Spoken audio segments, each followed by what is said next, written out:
আত্মনিয়ন্ত্রণ বা self discipline এটা কিন্তু আমাদের সবার জন্যই একটা বড় চ্যালেঞ্জ, তাই না?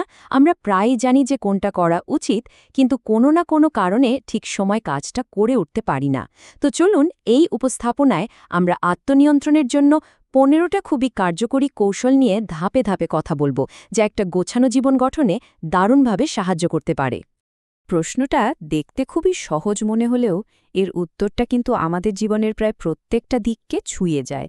দেখুন, আত্মনিয়ন্ত্রণ মানে শুধু ইচ্ছাশক্তি দিয়ে কিছু করা নয়, বরং এটা একটা পুরো জীবন ব্যবস্থা। চলুন এ ব্যবস্থার আর একটু গভীরে গিয়ে দেখে বিষয়টা আসলে কি।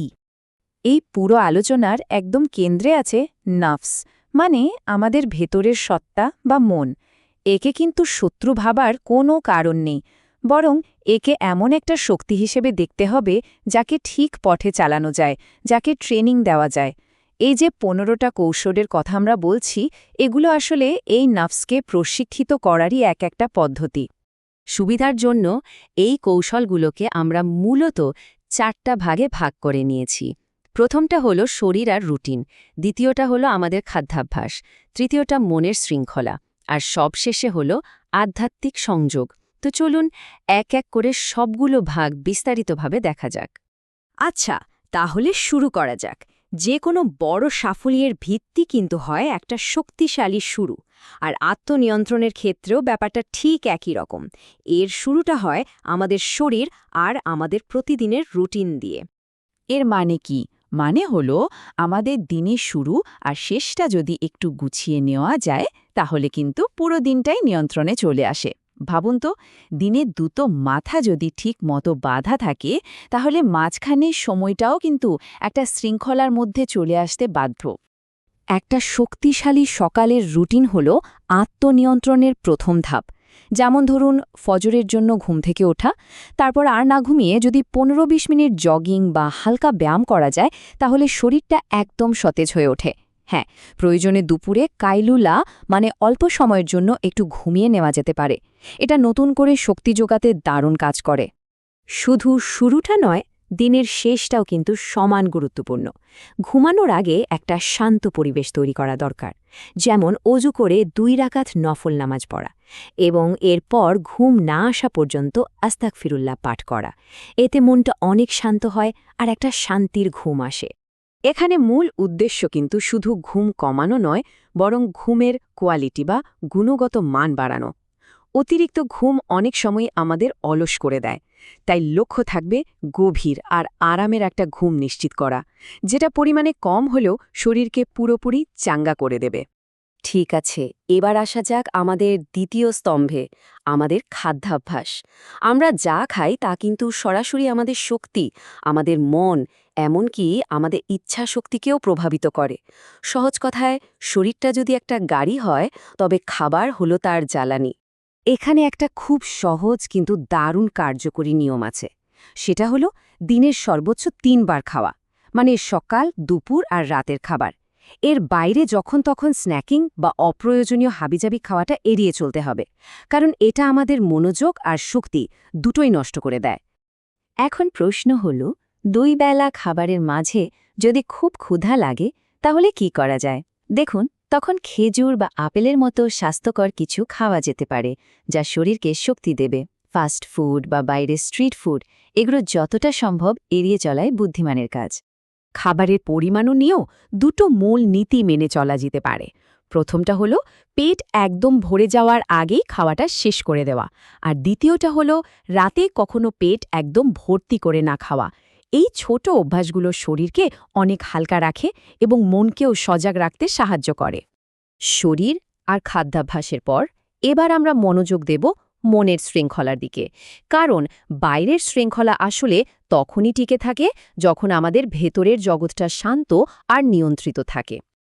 মনকে নিয়ন্ত্রণ করার সবচেয়ে শক্তিশালী হাতিয়ারগুলোর মধ্যে একটা হলো জিহ্বার নিয়ন্ত্রণ। এই উক্তিটা কিন্তু দারুণভাবে ব্যাপারটা তুলে ধরেছে। যে কোনো কথা বলার আগে নিজেকে শুধু একবার জিজ্ঞেস করা, এই কথাটা কি আসলেই জরুরি? না বললে কি কোনো ক্ষতি হবে?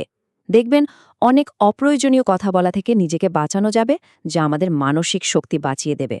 মনের শৃঙ্খলা আনার জন্য আরও 3টা দারুণ উপায় আছে। অপ্রয়োজনীয় কথা কমিয়ে ফেলা, দৃষ্টিকে সংযত রাখা, মানে যাতা না দেখা, আর ফেসবুক বা ইউটিউবের মতো সোশ্যাল মিডিয়ার ব্যবহারটাকে একটা সীমার মধ্যে নিয়ে আসা। কারণ আমরা যা দেখি বা যা শুনি তা সরাসরি আমাদের চিন্তাভাবনাকে প্রভাবিত করে। আমরা এখন এই আলোচনার একেবারে কেন্দ্রে চলে এসেছি। দেখুন, শারীরিক আর মানসিক শৃঙ্খলার যত চেষ্টাই করা হোক না কেন, সেগুলো তখনই পূর্ণতা পায় যখন এর সাথে একটা গভীর আধ্যাত্মিক সংযোগ তৈরি হয়। এটাই হলো সেই নোঙর যা আমাদের সব পরিস্থিতিতে স্থির রাখে। এখানে সবচেয়ে গুরুত্বপূর্ণ শব্দটা হলো দৈনিক বা ধারাবাহিকতা। প্রতিদিনের ছোট ছোট আধ্যাত্মিক অভ্যাসগুলোই একসময় মিলে একটা শক্তিশালী ভেতরের ভিত্তি তৈরি করে, যা যে কোনো কঠিন পরিস্থিতিতে আমাদের মানসিক শক্তি যোগায়। এর জন্য কিছু নির্দিষ্ট অভ্যাস গড়ে তোলা যেতে পারে, যেমন নিয়মিত সকাল সন্ধ্যার জিকির আজকার পাঠ করা, প্রতিদিন অল্প করে হলেও কোরআন তেলাওয়াত করা, আর এমনকি প্রতিদিন মাত্র একটা আয়াত মুখস্থ করার লক্ষ্য নেওয়া। এই ছোট্ট ছোট্ট কাজগুলোই কিন্তু সময়ের সাথে সাথে অনেক বড় পরিবর্তন নিয়ে আসে। এর পাশাপাশি আরও দুটো বিশেষ নামাজের কথা বলা হয়েছে। একটা হলো সূর্যোদয়ের পর ইশরাকের নামাজ, আর অন্যটা হলো গভীর রাতে তাহাজ্জুদ। এই দুটো অভ্যাস দিনের শুরুতে আর শেষে একটা গভীর আধ্যাত্মিক সংযোগ তৈরি করে দেয়। এগুলোকে শুধু ইবাদত হিসেবে না দেখে আত্মনিয়ন্ত্রণের শক্তিশালী হাতিয়ার হিসেবেও ভাবা যেতে পারে। বেশ, আমরা তাহলে 4টি স্তম্ভ, শরীর, খাদ্যাভ্যাস, মন এবং আধ্যাত্মিক সংযোগ, এই সব কিছু নিয়ে আলোচনা করলাম। এখন সবগুলোকে একসাথে করে দেখা যাক কিভাবে এই সবগুলো মিলে আমাদের অভ্যন্তরীণ শান্তির পথে নিয়ে যায়। আসল ব্যাপারটা হলো, এই কৌশলগুলো কিন্তু একটা আরেকটার সাথে গভীরভাবে জোড়ায় আছে। যখন শারীরিক শৃঙ্খলা আসে, তখন মানসিক শক্তি এমনিতেই বেড়ে যায়। আবার মানসিক শক্তি বাড়লে আধ্যাত্মিক সংযোগটাও গভীর হয়। এভাবেই একটা পজিটিভ সাইকেল বা ইতিবাচক চক্র তৈরি হতে থাকে। শেষ পর্যন্ত এই সমস্ত চেষ্টার চূড়ান্ত লক্ষ্য একটাই, ভেতরের শান্তি বা প্রশান্তি অর্জন করা। আর এই উক্তিটি কিন্তু সেই চূড়ান্ত প্রতিশ্রুতির কথাই আমাদের মনে করিয়ে দেয়।